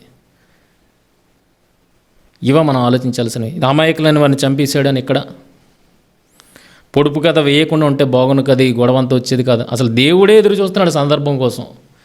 ఇంకో ఫిలిస్తీన్లను సంసోను ఎలా మొట్టుబెట్టాలా అని దేవుడే ఒక సందర్భం కోసం ఎదురు చూస్తున్నట్లుగా, ఆ సందర్భం కొరకే సంసోను గారిని రేపుతున్నట్లుగా మనకు కనబడుతుంటే, ఆయన ప్రణాళికలోని భాగంగానే సింహాన్ని చంపడం జరిగింది. సింహములో తేనెపట్టు ఉండడం జరిగింది. ఆ తేనెపట్టు ఆయన తిని ఒక పొడుపు కథ వేయడం జరిగింది. ఆ పొడుపు కథ మోసపూరితంగా భావాన్ని తెలుసుకోవడం జరిగింది. చిన్న గొడవ ఏర్పడింది. ఆ గొడవ తర్వాత ఈయనకు జరిగిన అన్యాయాన్ని బట్టి ఆయన ప్రతీకార చర్య తీసుకున్నట్టుగా మనకు కనబడుతుంది. దాంట్లో ఎవరు నష్టపోయారు? ఇజ్రాయేల్ ఏమైనా నష్టపోయారా? లేదా ఇజ్రాయేలును అన్యాయముగా పాలిస్తున్న, అన్యాయంగా దోచుకుంటున్న ఫిలిస్తీన్లు నష్టపోయారని చూడగలిగితే, చివరి వరకు ఎవరి నాశనం అక్కడ కనబడుతుందని చూడగలిగితే ఫిలిస్తీన్ల నాశనం కనబడుతుంది. దేవుని ఆలోచన నెరవేరుతుంది. ప్రియమైన వారలారా, అదెందుకు మనం ఆలోచించట్లేదు? దేవుని ఆలోచన నెరవేరుతుంది, అదెందుకు మనం పక్కన పడేసాం? మిగిలిన అనవసరమైన ఆలోచనలు మనకెందుకు?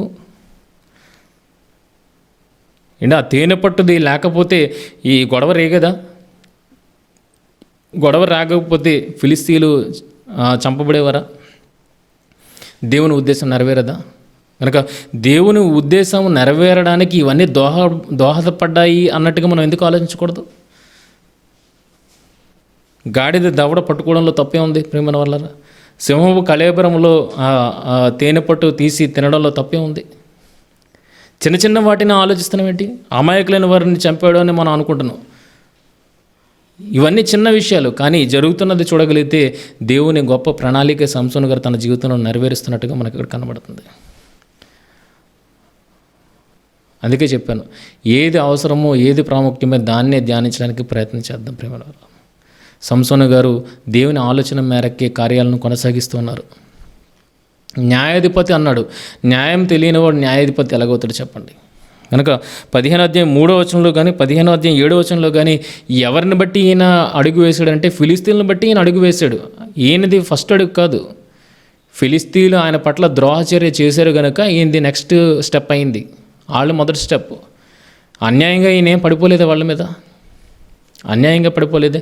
తన భార్యగా తాను ఉంచాల్సింది పోగా సలహా మేర వాళ్ళని ఫోర్స్ చేసి ఒక ఫిలిస్తీన్కి ఇచ్చి పెళ్లి చేయడం ఏంటి? వెయిట్ చేయొచ్చు కదా, కోపం తగ్గుతుంది కదా, తగ్గిన తర్వాత తిరిగి వస్తాడు కదా, వెయిట్ చేయొచ్చు కదా, లేకపోతే రాయబారం జరిగించవచ్చు కదా. సంసోను ఇది రైట్ కాదని రాయబారం జరిగించవచ్చు కదా.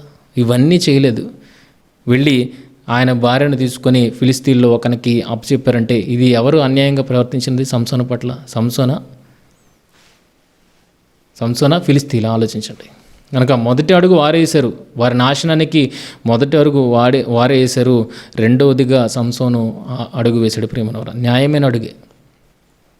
అయితే ఇదంతా జరగడానికి దేవుడు కూడా దోహదపడ్డాడు ప్రేమన వల్లరా. దేవుని ఆత్మ సహాయాన్ని అందుకున్నవాడుగానే ఫిలిస్తీన్లు నాశనమును చేసాడన్నప్పుడు, ఫిలిస్తీన్లు నాశనం జరుగుతుందన్నప్పుడు అది ఎవరి ఆలోచన నెరవేరుస్తున్నట్టుగా?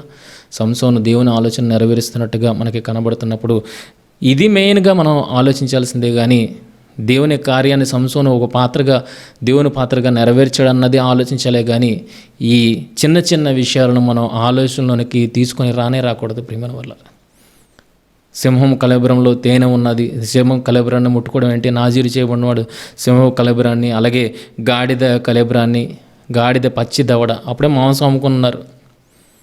అప్పుడే ఇజ్రాయెల్ ప్రాంతంలో మాంసం అమ్ముకొని ఉన్నారు. పచ్చి దవడ ఎందుకు దొరుకుతుందని లేకపోతే కనుక గాడిద పచ్చి దవడను పట్టుకున్నాడు అని, నాజీరు చేయబడినవాడు జంతు కళేబరాన్ని ముట్టుకోవచ్చా? ఒకవేళ నిజంగా అది అపవిత్రత అయితే కనుక దేవుడు వెంటనే విడిచిపెట్టి వెళ్ళిపోవాలి. ఆయన్ని బలపరిచేవాడు కాదు, 1000 మందిని హతమార్చేవాడు కాదు. నెక్స్ట్ 1000 మందిని హతమార్చిన తర్వాత మరలా గోతిని చీల్చి ఆయన దాహాన్ని తీర్చేవాడు కాదు. ఎప్పుడు దేవుడు విడనాడాడు? తల వెంట్రుకలు క్షౌరము చేయబడినప్పుడు దేవుడు విడనాడాడే కానీ ఇక్కడెక్కడ దేవుడు విడనాడినట్టుగా ఎటువంటి సందర్భము లేదు ప్రేమన వల్ల. మరి మనం ఎలా చెప్పగలుగుతాం దేవునికి వ్యతిరేకమైన ప్రవర్తిస్తున్నాడని? ఆకతాయిగా దేవుని కృపను, దేవుని ప్రేరేపణను లక్ష్య పెట్టని వాడుగా ప్రవర్తిస్తున్నాడని మీరు ఎలా చెప్పగలుగుతున్నారు? కనుక వద్దు ప్రేమన వల్ల. ఇప్పటికైనా వాక్యాన్ని సరిగా ధ్యానించడం అనేది నేర్చుకోండి. ఆయన ఆకతాయిగా ఉండడం కాదు, మనం ఆకతాయిగా బైబిల్ని చదువుతున్నామో ఒకసారి ఆలోచించండి. యెహోవా అర్థం చేయించడానికి ప్రయత్నం చేస్తున్నాడు. ఆత్మనిచ్చి యెహోవా మనకి కూడా ఆత్మనిచ్చి అర్థం చేయించడానికి ప్రయత్నం చేస్తాడేమో. మనమే ఇంకా ఆకతాయిలముగా ఉన్నామేమో ఒకసారి ఆలోచించండి.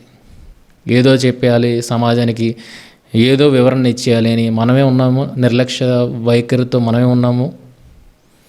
మనమే నిర్లక్ష్య వైఖరితో ఉంటూ, మనమే ఆత్మను పట్టించుకునే వారంగా ఉంటూ, దేవుని కృపను పట్టించుకునే వారంగా ఉంటూ ఎవరి మీదకి నెట్టేస్తున్నాం నేరాన్ని?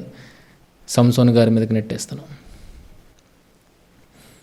ఆయన అలాంటి వాడైతే కనుక మరలా కొత్త నిబంధనలో ఆయన భక్తుడిగా రాయబడ్డ ప్రేమన వల్ల ఆయన్ని మనల్ని ఆదర్శంగా చూపించేవాడు కాదు దేవుడు. ఆయన ఉన్నతుడు, ఉన్నతమైన వ్యక్తిత్వం కలిగిన వాడు. న్యాయ విమర్శ తెలుసు. ఎదుటివారి పట్ల ఎలా వ్యవహరించాలో ఆయనకి తెలుసు ప్రేమన వల్ల. ఆయనకి దేవుని ఆత్మ ప్రేరేపణ అంటే ఏంటో తెలుసు. తెలియకుండా ఆయన లేడు. ఎప్పటి నుండి ఆయన ఆత్మ ప్రేరేపణ కలిగి ఉందంటే యవన కాలము నుండే ఆయన ఆ ఆత్మ ప్రేరేపణను పొందుతున్నవాడుగా ఆయన ఉన్నాడు. అంటే ఆయన గుర్తిస్తాడు ప్రేమన వల్ల. గుర్తించిన వాడికైతే లేనే లేడు. మనమే సరిగా చదవట్లేదు వాక్యాన్ని. కనుక వచ్చే వారం మిగిలిన కొన్ని సందర్భాలను మాట్లాడుకొని ఈ సంసోను గారి జీవిత చరిత్రను మనం ముగించుకుందాం. ఓకేనా? ప్రార్థన చేసుకుందాం.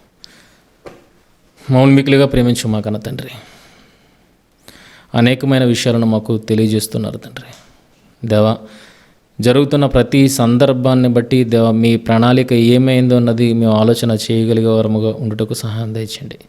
సంసోను గారి జీవితంలో అదే జరిగింది తండ్రి. మీ ప్రణాళిక, మీ ఆలోచన, మీ సంకల్పమే నెరవేరింది. అలా నెరవేరడానికి కేవలం సంసోను గారు ఒక సాధనంగానే వాడబడ్డారు తండ్రి. మిగిలిన కార్యమంతా మీరే జరిగించారు దేవా. దాన్నంతటిని పక్కన పెట్టి చిన్న చిన్న విషయాలను పట్టుకొని తండ్రి ఆయన వ్యక్తిత్వాన్ని కించపరిచేలాగా ఈరోజు తండ్రి మేము మాట్లాడడానికి పూనుకుంటున్నాం తండ్రి. దేవా, మమ్మల్ని క్షమించండి దేవా. భక్తులుగా మీరు చూపించిన వారిని తండ్రి, వారి బ్రతుకులను చిన్నవిగా చూపించే స్థితి మాలో లేకుండా చేయండి తండ్రి. భక్తులను భక్తులుగానే చూపించి సమాజాన్ని తండ్రి బలపరిచే వారముగా, మీలో నడిపించగలిగే స్థితిని కలిగిన వారము ఉంటకు సహాయం దయచండి దేవా. ఇంకా భక్తులు అన్న వారందరినీ బ్రతుకులను చిన్న చూపు చూపిస్తే ఇంకా బైబిల్కున్న ప్రాధాన్యత ఏంటి తండ్రి దేవా. మేమే బైబిల్కున్న ఆ ఖ్యాతిని, ఆ గొప్పతనాన్ని మేమే దిగజార్చే వరము ఉన్నామేమో, మమ్మల్ని మేము పరిశీలన చేసుకునే వరము ఉంటకు సహాయం తెచ్చండి దేవా. అందులో ఉన్న గొప్పవారిని కానీ చూపెడితేనే ఆ ఖ్యాతి, ఘనత అనేది బైబిల్కి దొరుకుతుంది తండ్రి దేవా. గిన్నీస్ రికార్డులో ఎక్కిందని మేము గొప్పలకు పోయే కన్నా అందులో ఉన్న భక్తుల జీవితాలను గొప్పగా చూపించగలిగితే దానికి ఎప్పుడు ఆ ఖ్యాతి స్థిరస్థాయిగా నిలిచిపోతుంది తండ్రి దేవా. ఆ రకమైన ఆలోచనలు మేము కలిగిన వారముగా ముందుకు వెళ్ళగలుగుటకు సహాయం తెచ్చండి దేవా. మరి కేవలం మాట ప్రకారము వాళ్ళ బ్రతుకులను చూపించే వరము ఉండకుండా మరి మార్గదర్శకులుగా ఉన్న వారి జీవితాలను మాకు అన్వయించుకొని మేము కూడా నేటి సమాజానికి తండ్రి మార్గదర్శనముగా చూపిస్తూ దేవా మీ ఘనతను మీకు ఆపాదించే వరముగా మేము ఉంటకు సహాయం దయచేయమని మిమ్మల్ని ప్రార్థిస్తూ దేవా, ఇప్పటివరకు మీరు నడిపించిన విధానాన్ని బట్టి వందనాలు తెలియజేస్తూ ముగింపులో కూడా మీరే తోడుగా ఉండి మీ మాటలను దయచేయమని, మీ ఉద్దేశాన్ని మాకు కనపరచమని మిమ్మల్ని ప్రార్థిస్తూ మహిమ ఘనత ప్రభావాలు మీకే ఆరోపిస్తూ యేసుక్రీస్తు వారు అతి శ్రేష్టమైన నామములో ఈ ప్రార్థన మనవులు అడిగి వేడుకుంటున్నాము తండ్రి. ఆమేన్. అందరికీ వందనాలు.